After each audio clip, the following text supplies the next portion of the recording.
Bismillahirrahmanirrahim. Assalamualaikum warahmatullahi wabarakatuh. Bismillah, alhamdulillah, wassalatu wassalamu ala rasulillah wa ala alihi wa sahbihi wa mawala. Qala rabbi srahli sodri wa yassirli amri wa hludatan min lisani yafqahu qawli amma ba'du. Bapak Rektor UIN Sunan Gunung Jati Bandung yang saya hormati, pembantu rektor 1, 2, 3, dan 4, sebagai pimpinan UIN Sunan Gunung Jati yang saya hormati,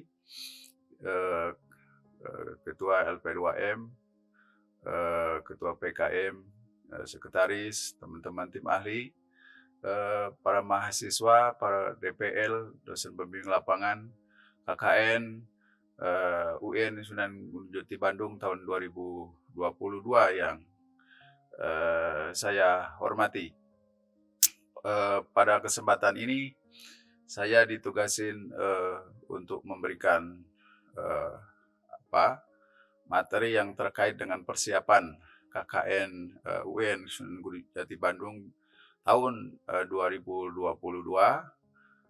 karena ada hal penting yang perlu disampaikan sebelum kita melaksanakan kegiatan KKN di tahun 2022 ini. Persiapan KKN tahun ini, yaitu tahun 2022, berbeda dengan 2 tahun sebelumnya karena memang ada pandemi COVID-19. Ya, sebenarnya kegiatan KKN ini seyogyanya sudah tersiapkan baik secara konsep maupun persiapan yang lain di awal tahun 2020. Tapi karena ada COVID hingga KKN metode yang atau mungkin jenis-jenis KKN yang sekarang ini baru bisa terlaksana tahun ini. Barangkali kita bisa mengetahui KKN yang akan kita kerjakan tahun ini dari beberapa informasi ya. Informasi penting yang terkait dengan persiapan KKN tahun 2020 itu kita akan ngebahas ya. Satu tentang sistemnya, sistem KKN, yang kedua tentang pendaftarannya, ketiga tentang pengelompokannya, keempat soal dosen pembimbing lapangan, kelima lokasi KKN tahun 2022, kemudian yang keenam observasi lapangan, kemudian yang ketujuh pedoman KKN tahun 2022, yang kedelapan pemilihan KKP. Mungkin nanti kita akan informasikan yang lainnya, mungkin jika ada kesempatan yang baik pada kesempatan hari ini. Berikutnya saya ingin menyampaikan bahwa sistem KKN tahun ini diselenggarakan dengan sistem offline, tidak online, karena hari ini sudah jauh lebih baik, kondisi COVID sudah mulai mereda, tetapi memang meskipun sudah mereda, tetap kita harus waspada. Kesehatan adalah sesuatu yang sangat berharga. Oleh karena itu, semua peserta KKN, semua penyelenggara KKN UIN Sunan Gunung Jati Bandung, tetap kita akan menjaga kesehatan di wabah COVID-19 yang masih ada sampai hari ini. Selanjutnya saya ingin menjelaskan selain sistem ini, informasi yang berikutnya perlu diketahui oleh kita semua, terutama untuk persiapan KKN, soal pendaftaran dan jenis-jenis model KKN. Update data per tanggal 20 Juni dan kemudian diperpanjang sampai tanggal 30 Juni, bahwa pendaftaran itu tadi malam tanggal 7 itu sudah sampai tahap publikasi. Tepat pada pukul 00.01. Jadi hari ini tanggal 7 kita sudah mempublish seluruh peserta yang terdaftar pada KKN UIN Sunan Gunung Jati Bandung tahun 2022. Jumlah pendaftar yang sudah terpublish di IT KKN LP2M UIN Sunan Gunung Jati Bandung sampai tanggal 7 hari ini. Sebetulnya tanggal 4 kemarin itu ada 5.652 ya, 652. 5.652. Sesungguhnya ada sekitar 10% yang belum terserap, mungkin karena beberapa hal. Boleh saya jelaskan bahwa dengan perincian dari 5.652 itu, yang ikut KKN reguler Sistamas itu 5.378 peserta. Yang ikut KKN luar negeri ada 20 peserta. Yang ikut KKN tematik ada 28 peserta. Yang KKN Nusantara Moderasi Beragama itu ada 11 peserta. Kemudian KKN terpadu itu ada 140 peserta. Kemudian ada KKN kolaborasi ya. Kolaborasi itu antar perguruan tinggi di seluruh Indonesia, khususnya yang UN seluruh Indonesia itu ada kebetulan yang kolaborasi itu pesertanya ada 20 peserta. Selanjutnya saya ingin menjelaskan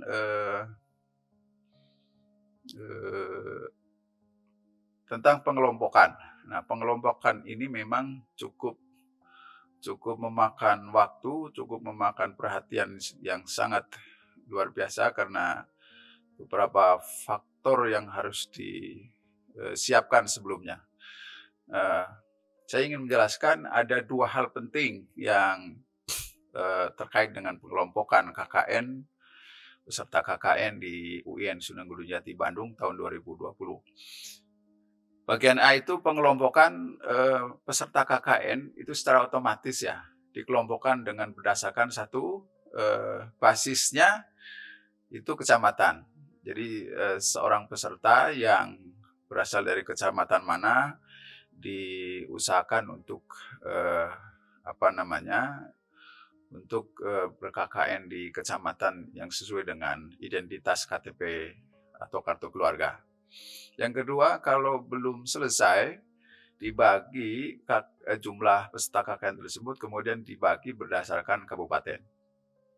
Kabupaten yang hari ini dipergunakan atau kita tempati untuk KKN itu menempati ke Purwakarta, Bandung Barat, Kuningan, Ciamis, Garut.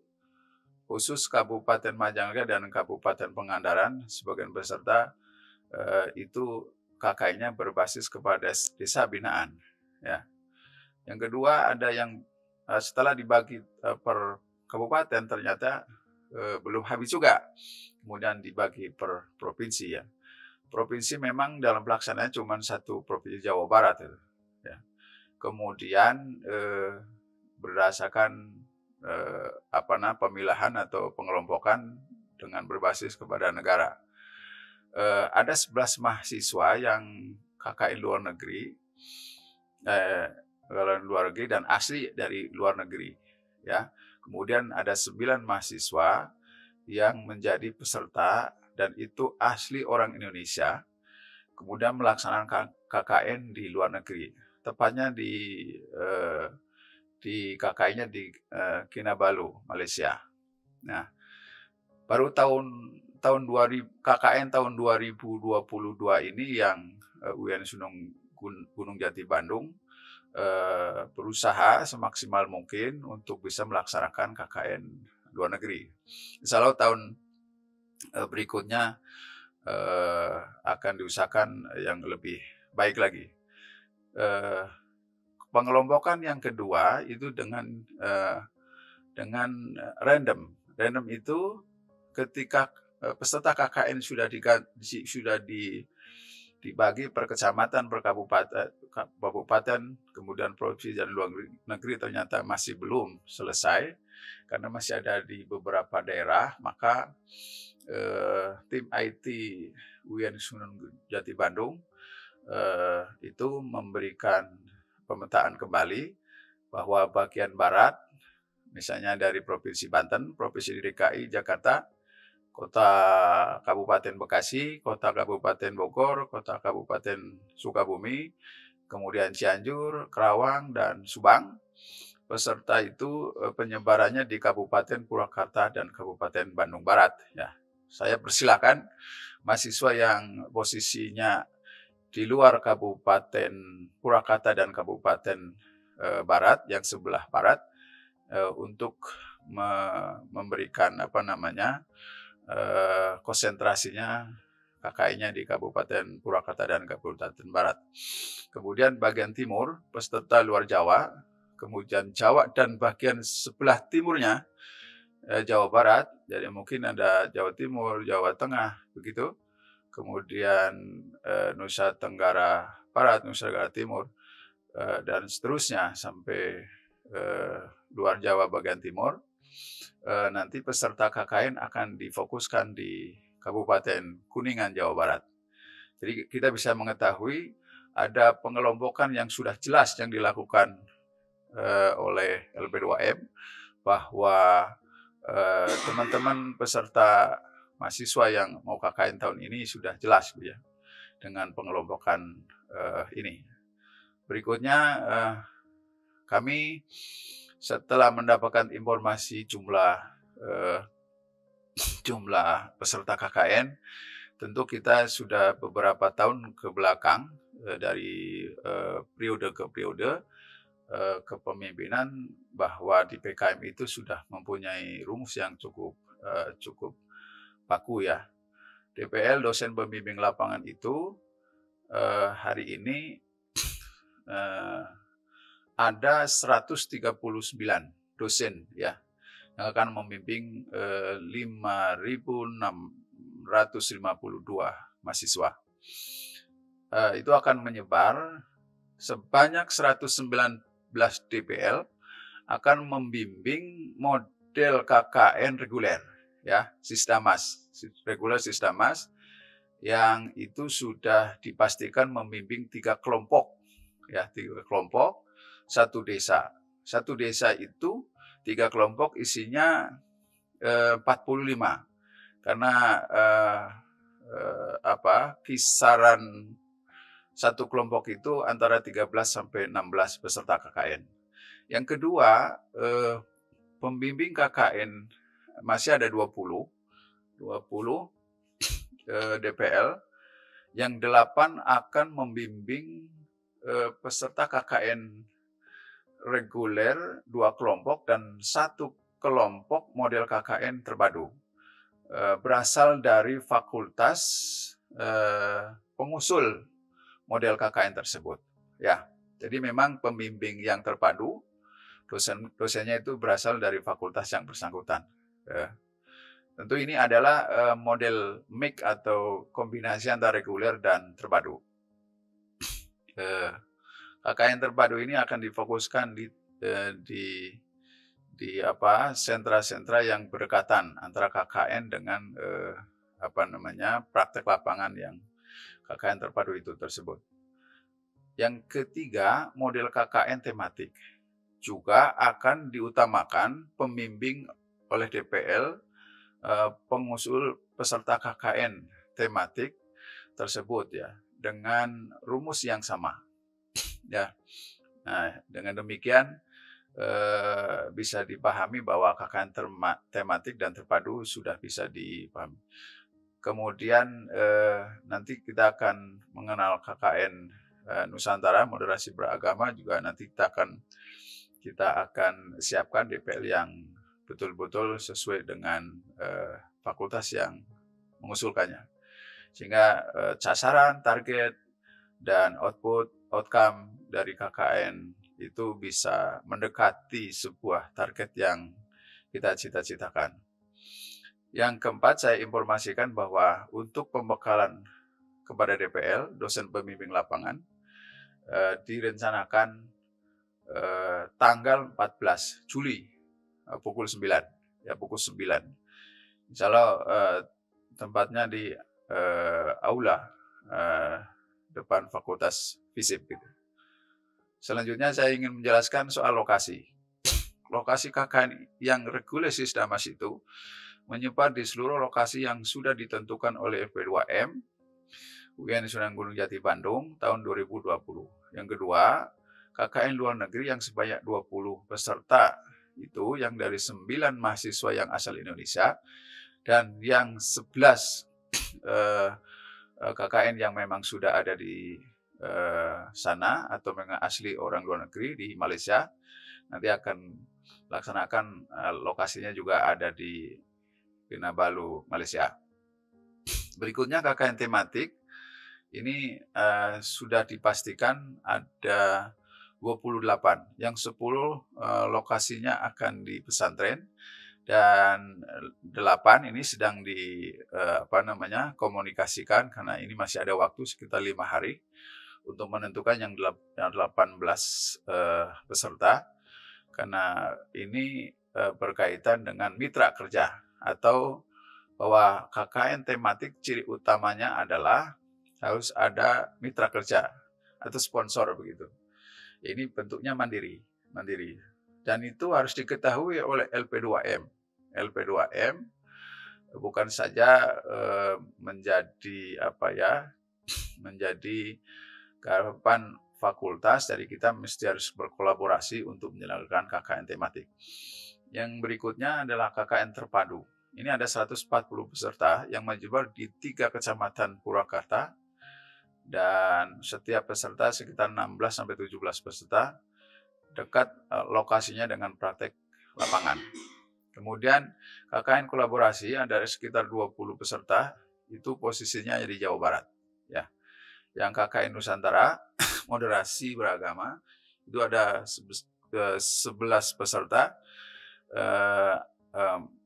itu ada di luar Jawa dan masih terbuka untuk mengadakan kegiatan di Jawa Barat gitu. Ya, saya kira itu. Berikutnya ini observasi. Observasi telah dan sedang dilaksanakan dan akan berakhir pada akhir tanggal 20 Juli. Jadi kegiatan untuk sekitar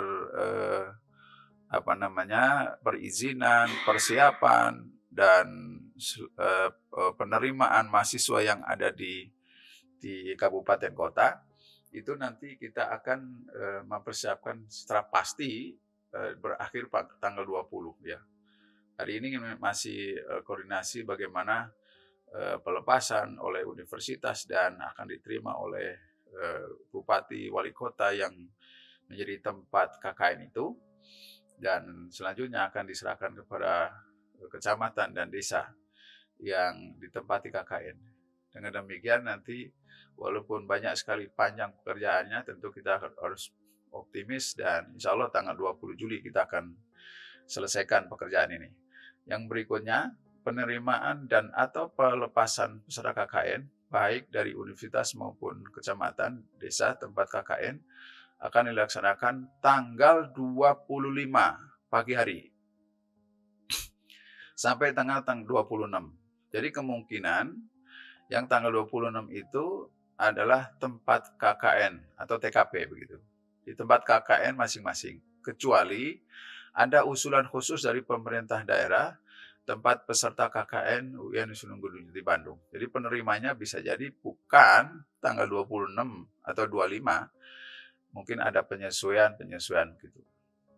Selanjutnya di akhir penjelasan saya ingin betul menyampaikan bahwa pedoman KKN itu menjadi satu kunci keberhasilan mahasiswa yang akan KKN, termasuk penyelenggara LP2M.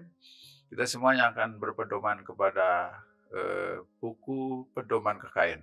Jadi semua peserta, baik yang individu maupun yang kelompok, diwajibkan membaca, mempelajari, dan menerapkan dengan beragam model KKN UIN Sunan Bandung pada persiapan KKN, pelaksanaan KKN, dan pasca. Bukan saja semangat pada awal, tetapi kita cukup panjang ya perjalanan mengadakan atau melaksanakan kegiatan program KKN ini. Nanti di persiapannya juga harus betul-betul baik, bagus, siap, kemudian pelaksanaan juga seperti itu, seperti apa pedomannya. Dan di pasca KKN itu tagihan KKN juga pasti dijelaskan di dalam buku panduan itu secara rinci dan gamblang. Jadi menurut saya tidak ada alasan bahwa KKN itu hari ini dikerjakan seadanya, karena kami sudah mempersiapkan jauh-jauh hari. Yang terakhir, mohon kepada KKP dan untuk pembekalan peserta KKP dimohon untuk bisa terbentuk sebelum tanggal 15, 16, dan 18. Karena tanggal ini adalah tanggal pembekalan kepada seluruh peserta KKN yang akan dilaksanakan secara online. Informasi sampai hari ini. Kalau nanti kemudian ada perkembangan misalnya dilakukan secara hibrid, ya alhamdulillah gitu ya. Karena posisi hari ini masih ada pandemi ya. Saya kira itu informasi yang bisa saya sampaikan. Terima kasih seluruh atas perhatiannya.